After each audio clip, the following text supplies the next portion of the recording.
Hola, ¿qué tal? Como siempre, un gusto saludarles para traerles temas de interés, temas que ustedes mismos nos han propuesto que abordemos. Y en esta ocasión vamos a tratar generalidades de los instrumentos financieros. Sabemos que hay un universo de posibilidades a la hora de hablar de inversiones, de alternativas de inversión, y por eso vamos a tratar de compartirles algunos elementos básicos que les permitan ayudar a identificar distintos tipos de instrumentos financieros y algunas de sus características. Siempre he sostenido que la experiencia de compra de un servicio financiero o de un producto financiero no es muy diferente a entrar a una tienda departamental para comprar algún tipo de o bien duradero o bien de consumo discrecional. Es decir, uno tiene que tener en la mente ciertos elementos importantes o clave para tomar una decisión de compra. Y tiene que tener también cierto conocimiento, no a profundidad necesariamente, no tengo que saber las entrañas técnicas del producto para poder tomar una decisión, pero sí tengo que saber que necesito una lavadora, entonces tengo que ir al departamento donde están las lavadoras, por poner un ejemplo muy simple o muy burdo quizás. Entonces sí hay algunos principios que debo considerar y que vamos a hablar más adelante sobre ellos para tomar una decisión. Ahora bien, poniéndonos un poco técnicos o académicos, ¿cuál sería porque puede haber muchas, definición de un instrumento financiero? Bueno, es un mecanismo de financiamiento, puede ser bancario o no bancario, que pretende o aspira a canalizar recursos del ahorro hacia la inversión, lo cual facilita el acceso de ciertas entidades a los recursos financieros. Quizás esté muy técnico eso, ¿no? Vamos a aclararlo o aterrizarlo un poco más. Pues no es otra cosa más que un vehículo por medio del cual vamos a encontrar a personas o empresas que tienen excedentes de recursos financieros y que se los van a prestar o los van a invertir en alternativas o opciones que están en la mesa y que requieren esos recursos generalmente para hacer crecer sus negocios o en muchas ocasiones para sostener el negocio del día a día. En este orden de ideas, de lo que se trata un vehículo, es una especie de contrato entre dos partes, en donde una pone recursos y la otra, de alguna suerte, pone también un beneficio a cambio de esos recursos. Hay instrumentos de inversión o instrumentos financieros tradicionales que muchos de ustedes por lo menos seguramente han escuchado mencionar en distintos medios, y otros que se conocen como alternativos. Los tradicionales tienen que ver con acciones y bonos. Los bonos, o instrumentos de deuda o de renta fija también conocidos, tienen que ver con prestarle dinero directamente a alguien, bien sea una empresa, un banco o un gobierno. Los instrumentos de deuda suelen tener tres características comunes. Número uno, hay un plazo al cual yo le voy a prestar a esa entidad. Número dos, hay una tasa conocida a la cual le voy a prestar. Y número tres, conozco el valor de rescate o el valor final de ese monto que yo presté. Esas son tres características muy importantes. Hay otro elemento clave que hay que considerar a la hora de hablar de instrumentos de deuda que tiene que ver con la calificación crediticia de la entidad. Hay empresas que se dedican a generar calificaciones y que tiene que ver simplemente con la probabilidad de impago de esa entidad. Es decir, estas compañías se dedican a revisar los fundamentales, los números financieros de las compañías o de la entidad que necesita pedir dinero prestado en el mercado y le pone una calificación. Obviamente hay buenas, regulares y muy malas calificaciones, pero son una guía. A final de cuentas son una guía, no me garantizan que sí o sí me va a pagar el organismo al cual yo le presté dinero. Simplemente me dan una cierta visibilidad de la estructura financiera de esa compañía. Esos son los instrumentos de deuda o de renta fija en donde yo me convierto en un acreedor de esa compañía, o gobierno, o banco. Por otro lado está la renta variable o las acciones, donde yo me convierto en socio. Y en este caso, estos tres elementos de los cuales hablé anteriormente no están presentes. Yo no tengo un plazo de vencimiento al cual compro una acción. Eso solo depende de mí. Yo decido comprar el día de hoy una acción y dependerá de cómo se mueve el precio, cuándo decido venderla o comprar más, o quizá quedarme ahí hasta la posteridad y heredárselas a mis siguientes generaciones. No necesariamente hay un flujo que yo voy a recibir o que es conocido.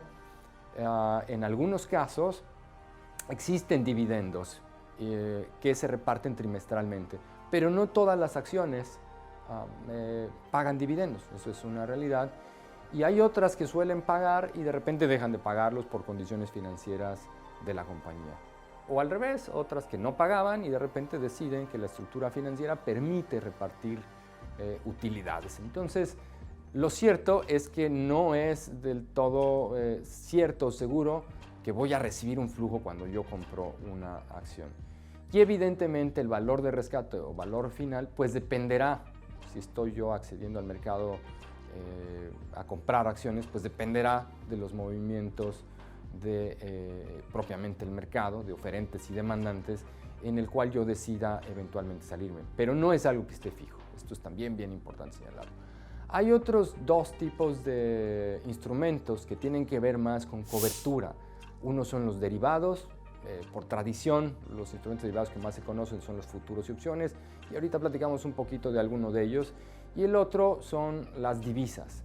Las divisas suelen usarse pues para cobertura. El ejemplo más fácil sería: voy a comprar unos dólares porque en el mes de diciembre o en el verano del año que entra me voy a ir de vacaciones, entonces quiero tener ya mis dólares y no estar con la zozobra o la ansiedad de se movió para abajo, se movió para arriba el tipo de cambio. Simplemente sé que yo necesito dólares para mi viaje, sé cuántos dólares necesito y entonces los compro desde hoy o los voy comprando poco a poco, me da igual, pero lo que yo quiero es tener tranquilidad y certidumbre de que ya tengo mis dólares. En algunos casos las compañías reparten dividendos trimestralmente, pero no todas lo suelen hacer.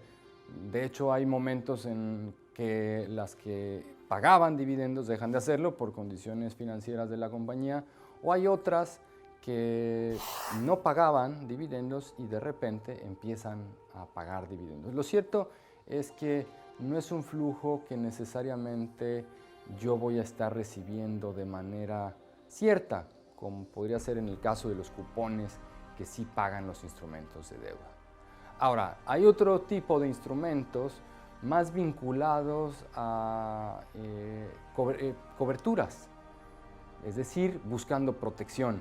Son los derivados, y dentro de los derivados lo más conocido son las opciones y los futuros, y en la parte de las divisas, es decir, la compra de una moneda distinta a la que utilizo en mi país de origen, como puede ser el dólar, que todo el mundo sabemos que los mexicanos pues siempre tenemos muy presente qué está pasando con el tipo de cambio, aunque tengamos que ver con él o no. Pero lo cierto es que cuando yo me voy a ir de vacaciones dentro de un año, dentro de 6 meses, muchas veces voy anticipando las compras de los dólares que voy a utilizar. ¿Para qué? Para evitar que si estaba en 20, si se me fue a 22, pues los estoy comprando más caros. Entonces, normalmente uno lo que hace es comprar, anticiparse a esas necesidades futuras. Ahora, ese es lo tradicional, por ponerlo de manera muy simple. ¿Quiénes más hacen coberturas? Pues las compañías que saben que tienen que hacer cierto tipo de pagos en distintas monedas, en distintas divisas, y bueno, van anticipando las compras para hacer frente a necesidades futuras en otras divisas distintas al peso. La realidad es que también se utilizan muchísimo para especular. Hay quienes se dedican 24/7 a estar especulando con divisas. Es un mercado muy atractivo para los especuladores y muy redituable, pero así como hay ganancias muy rápidas, también hay pérdidas desastrosas en cuestión de a veces hasta segundos, por cómo operan hoy los mercados. El lado de los derivados pues tiene que ver con sobre todo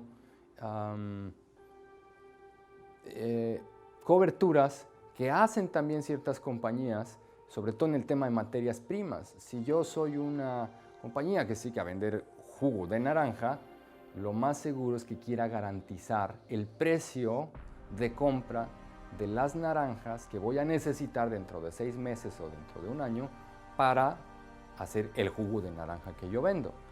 Y en los mercados financieros hay forma de hacer esto.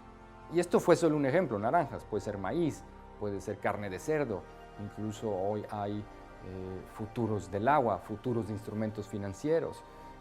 Pero todos estos instrumentos de los cuales les hablo, el fin último que tienen pues es protegerme de movimientos no deseados, o no deseados en el mercado del cual yo voy a necesitar ese bien, por ponerlo de alguna forma muy simple.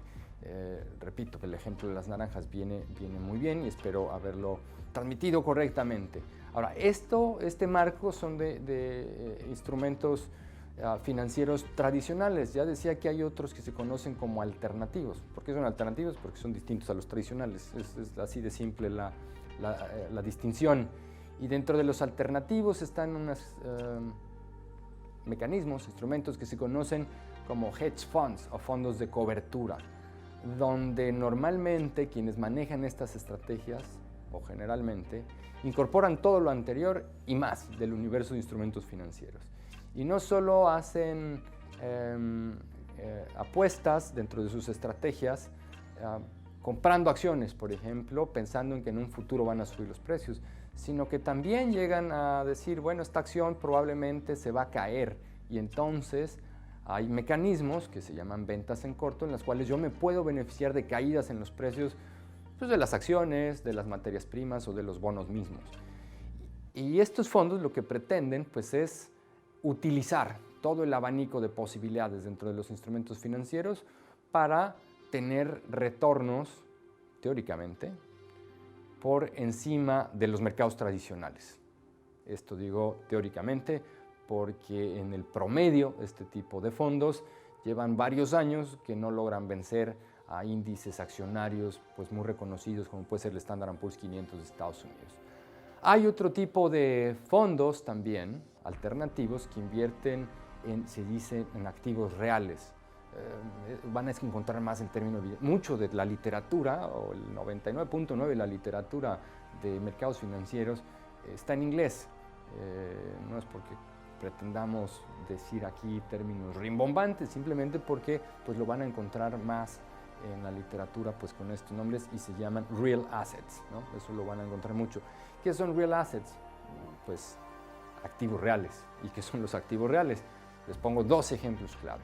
Hay fondos de inversión muy especializados que requieren mucho dinero para acceder a ellos, que invierten en tierra arable.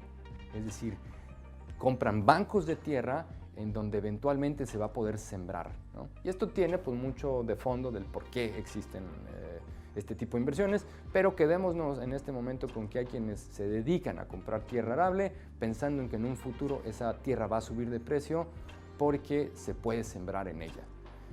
Un poco parecido, hay fondos que están comprando terrenos, grandes extensiones de tierra, pero en bosques.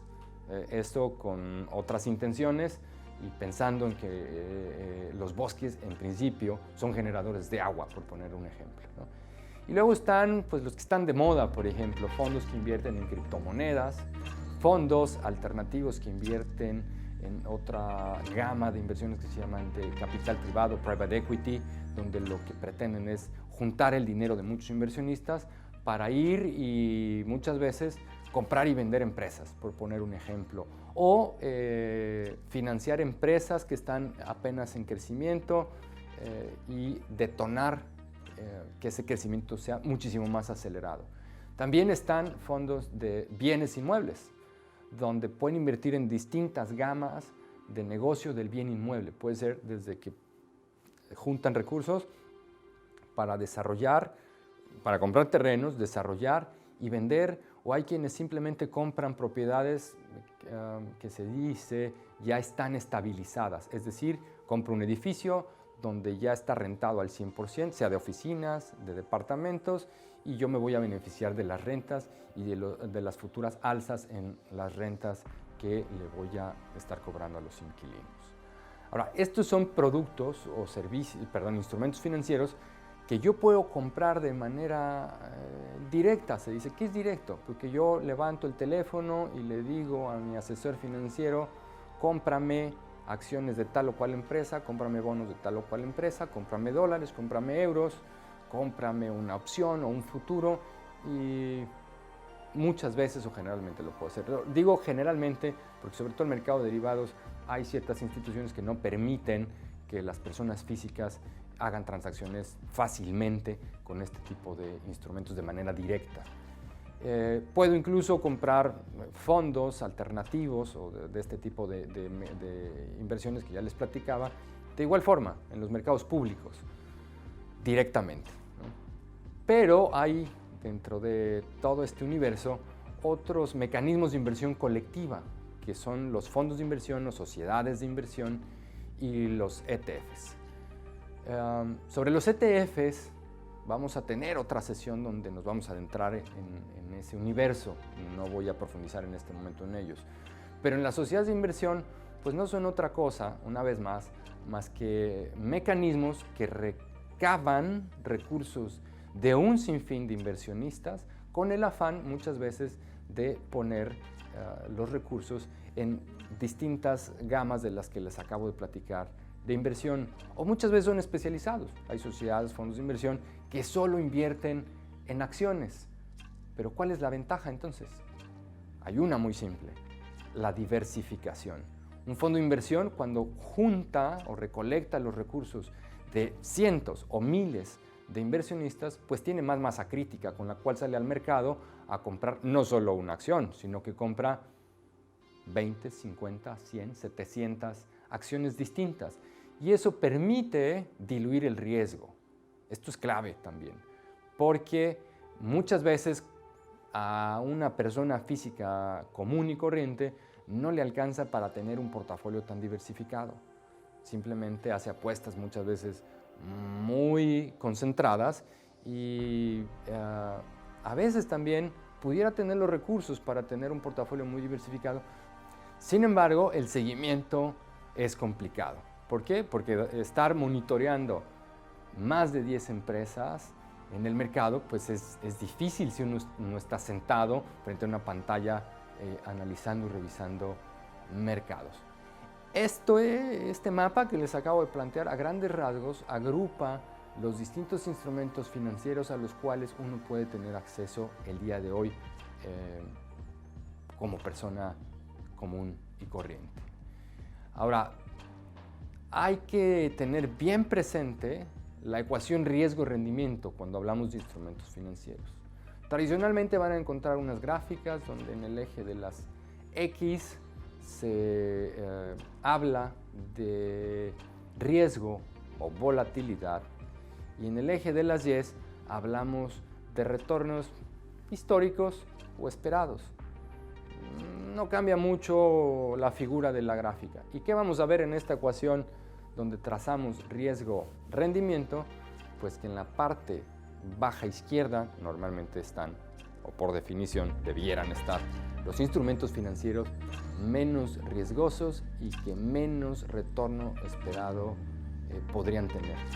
Y en la parte superior derecha, ahí vamos a encontrar activos que tradicionalmente se clasifican o se caracterizan por mayor riesgo, pero también por ende por aspirar a mayores retornos. Esto es ley de vida, ¿no? Si yo quiero aspirar a mayores retornos, pues tengo que asumir otro nivel de riesgo. Y aquí un paréntesis muy importante. ¿Qué se entiende por riesgo cuando hablamos de instrumentos financieros? Me voy a poner un poquito técnico unos segundos, pero lo voy a explicar. Cuando hablamos de volatilidad en los precios de los distintos activos financieros, lo que estamos midiendo es qué tanto el rendimiento de la inversión que estoy analizando se mueve por arriba o por debajo de su promedio histórico.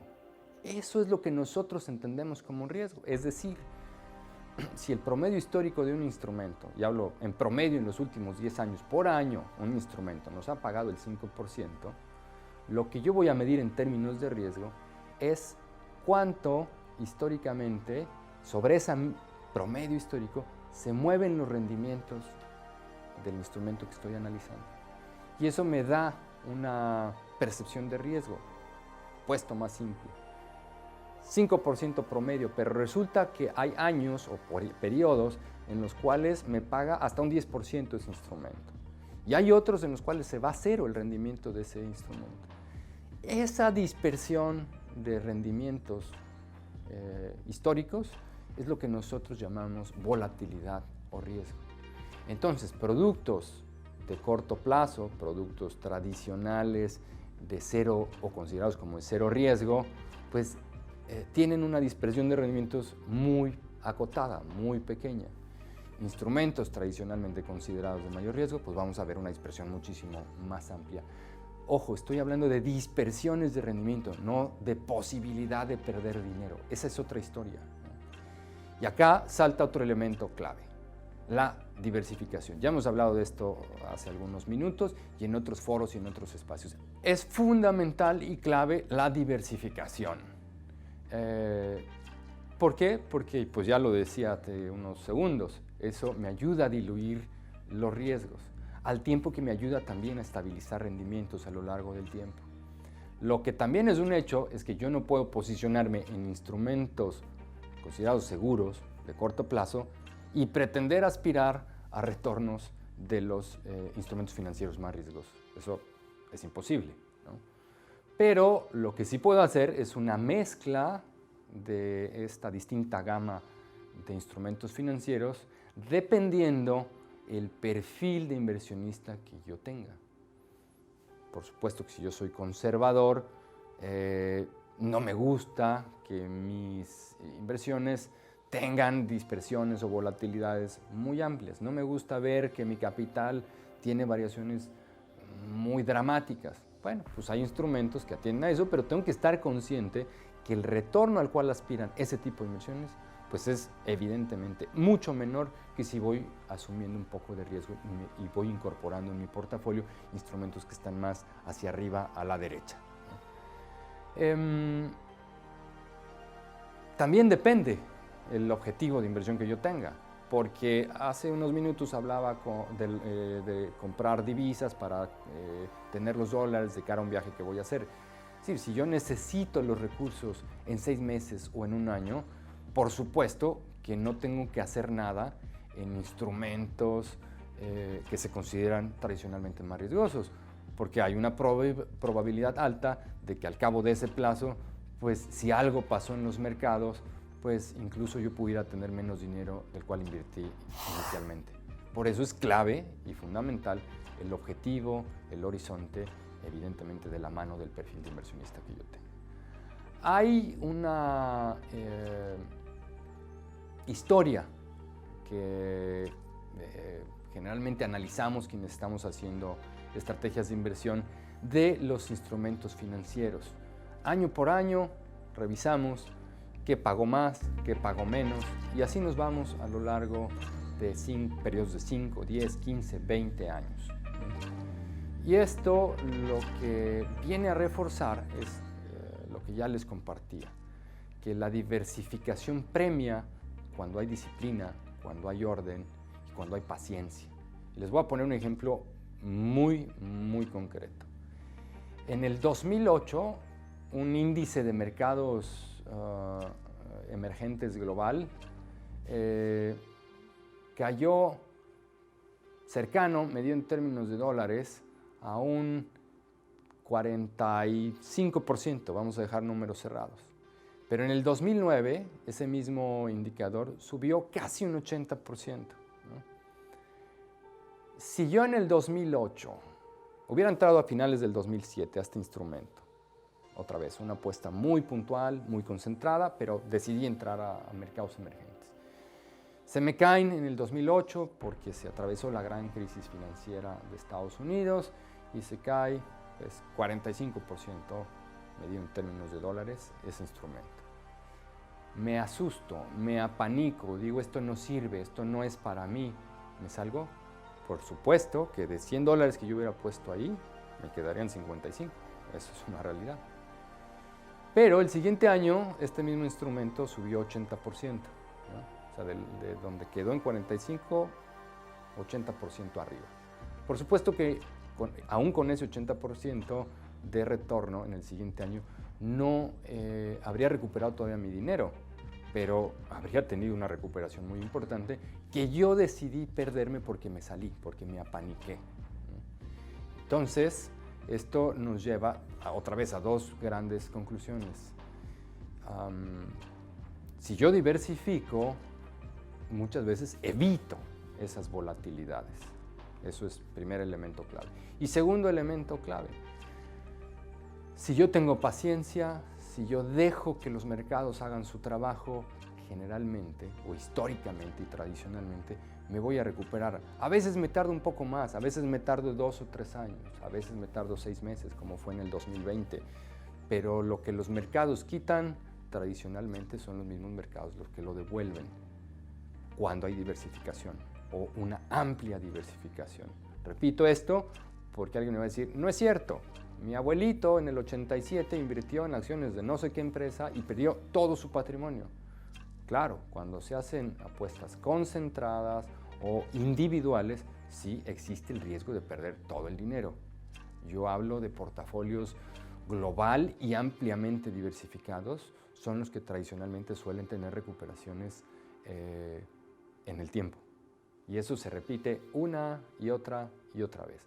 Ahora, otra conclusión, cuando uno mira este mapa de rendimientos en distintos tipos de inversiones, es que, y lo hablábamos en nuestra masterclass anterior, el enemigo a vencer, el gran enemigo a vencer se llama la inflación personal, es decir, el alza de precios de los bienes y servicios que yo consumo, no que me dice el INEGI que subió la canasta básica. Porque los hábitos de consumo que tenemos prácticamente todos los que estamos en este instante escuchándonos y viéndonos, pues suelen ser muy divergentes a la canasta básica y los precios suben más de lo que nos dictan las cifras oficiales. Entonces, la única forma de vencer a ese gran enemigo es asumiendo cierto nivel de riesgo. Y esto se demuestra como a lo largo del tiempo hay mecanismos de inversión que aspiran a retornos muy superiores a ese gran enemigo que se llama la inflación personal. Entonces, es fundamental y vital tener portafolios ampliamente diversificados y tener paciencia y un horizonte de inversión bastante claro, al tiempo que el objetivo también debe ser contundente para evitar hacer movimientos en los peores momentos de los mercados. Ahora bien, hay una especie de reloj que tiene que ver con los ciclos económicos y que nos permite identificar qué instrumentos financieros suelen verse más beneficiados según la etapa del ciclo económico que está vigente o presente. Es decir, hay un ciclo de crecimiento, que es el que normalmente se está analizando cuando se revisan ciclos económicos, y también hay un ciclo de la inflación que va un poco de la mano del ciclo económico. Es decir, crecimiento e inflación de alguna suerte marcan la pauta en el reloj de las inversiones. ¿Qué queremos decir con esto? Que hay momentos para tener una mayor ponderación en acciones, hay momentos para tener una mayor ponderación en bonos, hay momentos del ciclo económico en el cual es mejor tener cierto tipo de materias primas y cierto tipo de bonos. Tradicionalmente, la fase de recuperación económica y que es donde la inflación empieza a repuntar, nos dice que hay que tener bonos corporativos, es decir, deuda de empresas y sobre todo también estar invertidos en sectores financieros y de consumo discrecional. Suena un poco lógico, de hecho, ¿no? Si la economía se está recuperando, empieza a haber confianza por parte de los consumidores y entonces se empieza a desplegar gasto de las familias hacia bienes que no son necesariamente que cubran necesidades primarias, sino que empieza a haber una dispersión hacia sectores de consumo discrecional. Y en esta fase también de recuperación, pues lo que está sucediendo es que las compañías pues, se ven beneficiadas de estas nuevas dinámicas económicas, lo cual permite a aquellas empresas que han emitido deuda pues tengan rendimientos muy atractivos y por la condición económica pues parece menos probable que vayan a dejar de pagar. Entonces ahí hay también un elemento clave que considerar a la hora de invertir. Después entramos en un terreno de sobrecalentamiento de la economía, donde pues hay que estar posicionado en otro tipo de sectores de las acciones. Generalmente los sectores que se ven beneficiados cuando empieza a haber un sobrecalentamiento en la economía pues son aquellos que tienen que ver con materiales y los que tienen que ver con el sector energético. Eso también hay que tenerlo bien presente. Y en los momentos en donde los mercados financieros se han complicado por la condición económica que atraviesa el ciclo económico, pues hay que estar en sectores que tradicionalmente se consideran como refugio, que es el consumo básico, la salud, telecomunicaciones. Son sectores que suelen verse beneficiados en esos momentos. Vamos a llevarlo a un terreno más simple, mucho más simple. En la fase de recuperación económica hay que estar pensando normalmente en tener una sobreexposición a acciones dentro de los portafolios. Cuando la economía está sobrecalentada, hay que pensar en tener algo de materias primas dentro de los portafolios, algo adicional dentro de los portafolios. Cuando entramos en un terreno de turbulencia en el crecimiento económico, pero la inflación sigue elevada, hay que pensar en tener un poco más de efectivo de lo tradicionalmente aceptado dentro de los portafolios, y en la etapa donde empezamos a ver una reactivación económica, donde empieza la reactivación económica, pues hay que pensar tener bonos. Esto ojalá fuese una receta, una fórmula, porque pues como lo hemos dicho en otras instancias, sería muy fácil entender los mercados y saltar de un lado al otro según la fase del ciclo económico. Lo primero que hay que sensibilizar pues, es entender en qué fase del ciclo económico estamos, porque no todos los ciclos son iguales. Sí, todos los ciclos tienen las mismas fases, pero no todos son iguales en términos de duración. Las fases pueden ser más cortas, más largas en otros. El mismo ciclo puede durar más años que en periodos anteriores de la historia. Ahí está lo más complicado. Pero sí que hay mecanismos y formas en los cuales los expertos como nosotros pues tenemos elementos para vislumbrar en qué fase del ciclo nos encontramos y por ende estar modificando nuestras estrategias de inversión dentro de los portafolios que manejamos y que recomendamos. ¿Cuál es la conclusión o algunas conclusiones que podemos compartir con ustedes al hablar de instrumentos financieros? Ya las mencionamos a lo largo de esta charla, pero hay que remarcarlas y enmarcarlas. Primero que nada, hay que identificar una meta, un objetivo, un sueño. Porque cuando yo identifico esto, es que debo pensar en invertir, no en ahorrar. Ahorrar es guardar dinero, acumular dinero. Invertir es que el dinero crezca, es ponerlo en alternativas u opciones que aspiren a generar retornos que me ayuden a cumplir con mis sueños y con mis objetivos. Otro elemento clave, sin lugar a duda, es tener presente el plazo o horizonte en el cual yo pienso cumplir mi sueño, porque de la mano de eso es que va a ir la recomendación que los expertos les hagamos. Y ya había mencionado algo sobre esto. Si yo pienso irme de viaje en 6 meses y tengo los recursos el día de hoy, lo que pretendo es ponerlos en un lugar seguro para que me pueda ir de viaje cómodamente.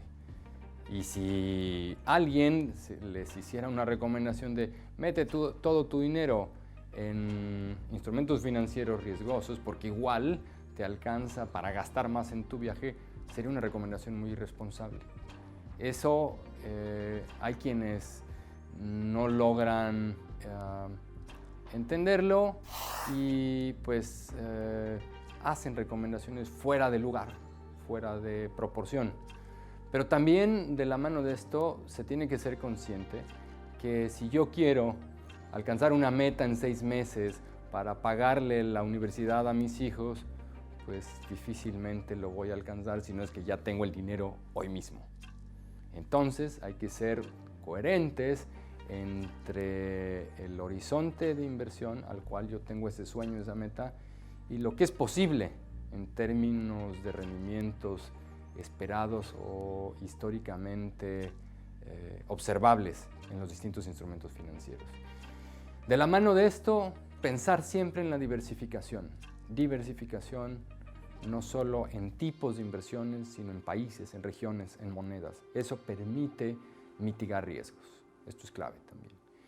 Y por último, y más importante, debo asesorarme de expertos para seleccionar la mejor estrategia con la cual yo puedo cumplir el sueño que me he trazado. Decíamos al principio que adquirir un producto o servicio financiero es muy similar a comprar cualquier otro bien. Imaginen que entran ustedes a una zapatería. Entran y el vendedor, por supuesto que presume que van a comprar unos zapatos, y sin preguntar más, lo que les dice es, mire, me parece que este zapato es el que usted necesita en este momento. Quizá este vendedor no se ha dado cuenta que, voy a poner un caso hipotético, estamos en Monterrey a 40 grados y les ofrece una bota afelpada de color rosa, color morado, amarillo, qué sé yo. No les ha preguntado ni para qué evento es el zapato, ni cuál es el estilo de zapatos que les gusta, ni cuál es el presupuesto. No ha indagado sobre la necesidad real que ustedes tienen. No sabe si ustedes necesitan ese zapato para una boda, por poner un ejemplo. No sabe cuál es la vestimenta que van a llevar ese día. No sabe cuál es el estilo de zapatos que a ustedes les gusta. No sabe tampoco el tipo de pie que tienen. Y por supuesto tampoco quizá haya preguntado ni siquiera el presupuesto que ustedes tienen. Con esto lo que quiero decir es que así como no hay un zapato que le quede bien a todas las necesidades ni a todos los individuos, tampoco los instrumentos financieros ni las estrategias financieras. Cada individuo tiene necesidades, objetivos, horizontes y perfiles distintos. Entonces requiere soluciones adecuadas que tradicionalmente hayan demostrado que permiten cumplir con esos objetivos que ustedes tienen trazados. Como siempre, muchas gracias. Nos escucharemos en otro momento, en otra ocasión. No dejen de seguirnos en nuestras redes sociales, estar atentos a nuestras publicaciones y esperamos que, como siempre, haya sido de utilidad lo que acá hemos platicado. Muchas gracias.